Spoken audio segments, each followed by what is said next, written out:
আসসালামু আলাইকুম। আজকে একটা নতুন ডিশ বানাচ্ছি। এটা হচ্ছে ব্রিটিশদের ফ্যামিলিতে আসছি, তো ব্রিটিশের মায়ের রেসিপি সেখান থেকে লিখে পাঠাইছে সেই রেসিপি অনুযায়ী। তো ডোটা বানাইছি হচ্ছে এখানে ক্রিম আছে, সাওয়ার ক্রিম যেটা মানে একটু টক টক ক্রিম যেটা, সেটা টক দই, ইস্ট আর তেল, ময়দা, বাস এই দিয়ে হচ্ছে ডো বানাইছি। আর চিনি ছিল, লবণ চিনি দিছি 1 চামচের মতো। তারপরে এখন এখানে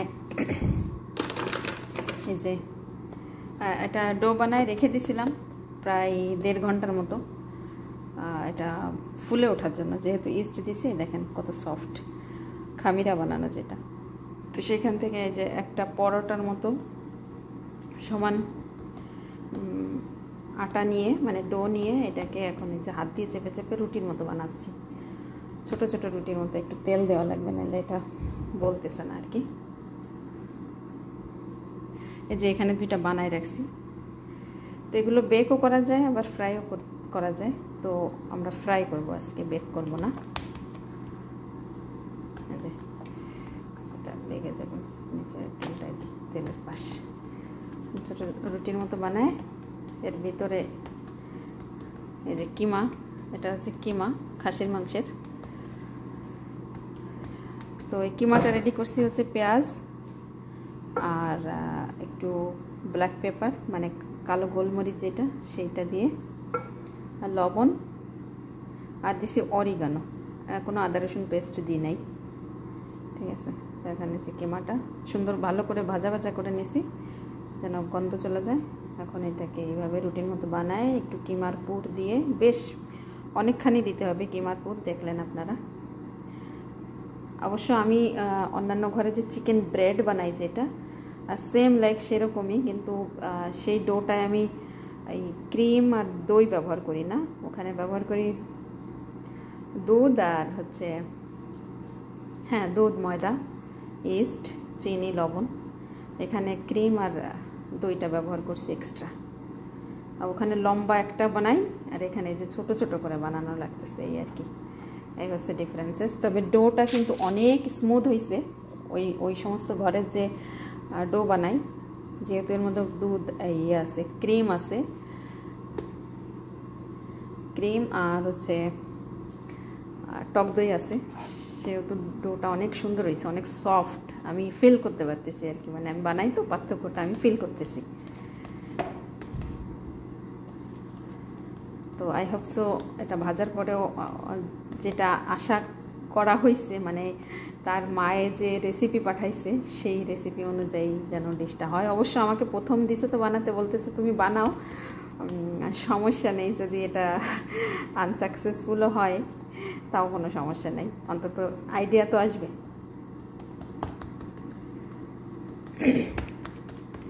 তো আমার মনে হয় যে ইনশাআল্লাহ সাকসেস হব। সে একবার এসে চেক করে গেছে, বলতেছে আমার মনে হচ্ছে হবে, আফরোজা ওয়েল ডান। মানে এরকম অ্যাপ্রিসিয়েট করলে কাজ না ভালো লাগে, আর নতুন কিছু শিখতেও ভালো লাগে। অবশ্য আমি রুটিটা বেলন দিয়েও বানাতে পারতাম, বাট সে আমাকে বলছে এভাবে এভাবে বানাও, তো বানাচ্ছি এভাবে, তাই না? তো ইনশাল্লাহ ভাজার পরে আমি দেখাবো, এটাকে ডিপ ফ্রাই করব, ঠিক আছে। ভাজার পরে আমি আপনাদেরকে আবার দেখাবো।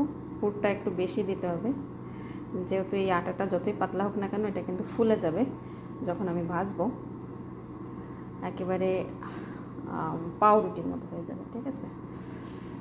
এখানে ফাটা ফোটা থাকা যাবে না, সুন্দর করে বন্ধ করে দিতে হবে যেন ভাজার সময় আবার এই জয়েন্ট দিয়ে আবার ভিতরে তেল না ঢুকে যায়। এটাকেও অবশ্য বেক করা যেত, বেক করলেও ফ্লাফি হতো, কিন্তু এনাদের অপশন ছিল তেলের, যদিও বা এরা তেল পছন্দ করে না, ভাজতে পছন্দ করে না কোনো জিনিস। তারপরে ওই বাচ্চাদের খাবারের জন্য তো সমস্যা নেই। তো আমি আবার এইভাবে বানায় রাখতেছি। এখানে 4টা বানানো হয়েছে, আমি সব বানাই নিই, তারপরে ভেজে আমি আপনাদেরকে দেখাচ্ছি এর ফাইনাল লুকটা। ওকে, তো এই যে এখন এই যে ফ্রাই করতেছি, দেখেন পর্যাপ্ত পরিমাণে তেল দিছি।